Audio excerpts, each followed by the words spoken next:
Assalamualaikum warahmatullahi wabarakatuh. Selamat pagi anak-anak. Bagaimana kabarnya hari ini? Semoga kita semua selalu diberikan kesehatan ya. Untuk memulai pembelajaran hari ini, ada baiknya kita berdoa terlebih dahulu sesuai keyakinan dan kepercayaan masing-masing. Berdoa dimulai. Doa selesai. Nah, pada pertemuan kali ini kita akan belajar tema 5 subtema 1.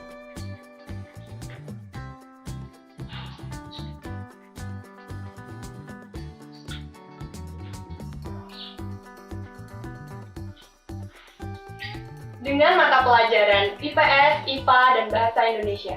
Mari kita buka bukunya masing-masing dan baca dalam hati teks tentang potensi-potensi yang dimiliki oleh negara di ASEAN. ASEAN adalah Perhimpunan Bangsa-Bangsa Asia Tenggara yang merupakan suatu organisasi geopolitik dan ekonomi negara-negara di kawasan Asia Tenggara. Pada awalnya, tidak semua negara di kawasan Asia Tenggara tergabung dalam organisasi ini.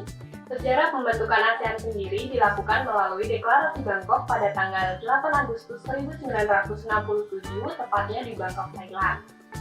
Ada pun 5 tokoh perwakilan negara pemrakarsa ASEAN, yaitu yang pertama ada Malik dari Indonesia, 2 Kanat Koman dari Thailand, 3 Narsis Ramos dari Filipina, 4 S. Raja Ratman dari Singapura, dan kelima Abdul Razak dari Malaysia.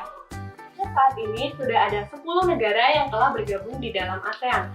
Antara lain ada Indonesia, Malaysia, Singapura, Thailand, Brunei Darussalam, Laos, Vietnam, Filipina, Myanmar, dan Kamboja.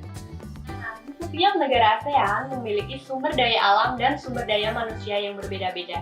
Yuk kita simak penjelasannya. Pertama adalah negara Indonesia. Indonesia merupakan negara yang banyak memiliki sumber daya alam. Dari potensi alam yang indah, perairan yang bersih, dan tanah yang subur. Indonesia ada 6 tingkat pendidikan. Yang pertama ada PAUD, yang kedua ada TK atau Taman Kanak-kanak, yang ketiga ada sekolah dasar, yang keempat ada sekolah menengah pertama, yang kelima ada sekolah menengah atas, dan keenam perguruan tinggi atau universitas. Yang kedua adalah negara Malaysia.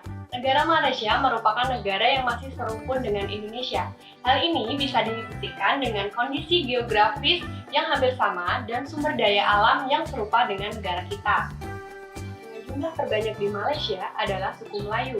Di sana banyak sekali suku yang mendiami Malaysia. Di antaranya ada keturunan Tionghoa Malaysia dan juga India Malaysia.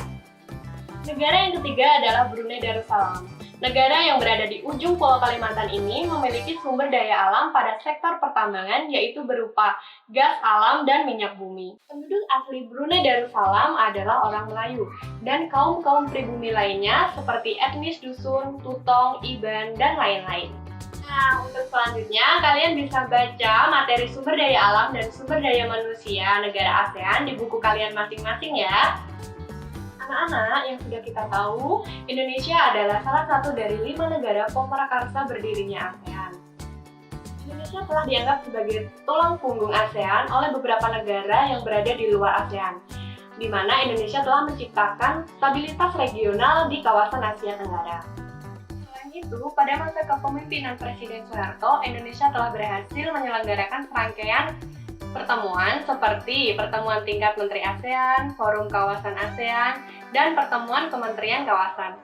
Indonesia telah banyak membantu menjaga perdamaian, khususnya di kawasan Asia Tenggara, yaitu dengan membantu penyelesaian konflik-konflik yang dialami oleh negara anggota ASEAN lainnya. Seperti yang sudah kita ketahui, Indonesia merupakan magnet bagi negara anggota ASEAN lainnya. Apa sih magnet itu anak-anak? Yuk kita belajar bersama-sama. Magnet adalah suatu benda yang mampu menarik benda lainnya yang memiliki sifat khusus.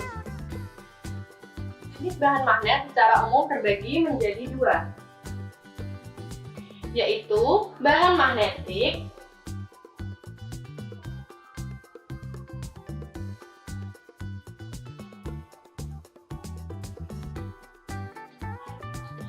dan bahan non-magnetik.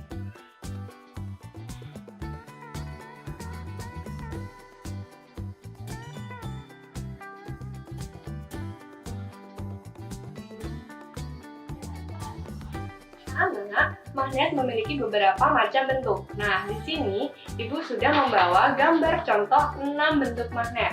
Yang pertama ada magnet bentuk U, yang kedua ada magnet bentuk cincin, yang ketiga ada magnet bentuk batang, yang keempat ada magnet bentuk keladam, yang kelima ada magnet bentuk bar, yang keenam ada magnet bentuk silinder.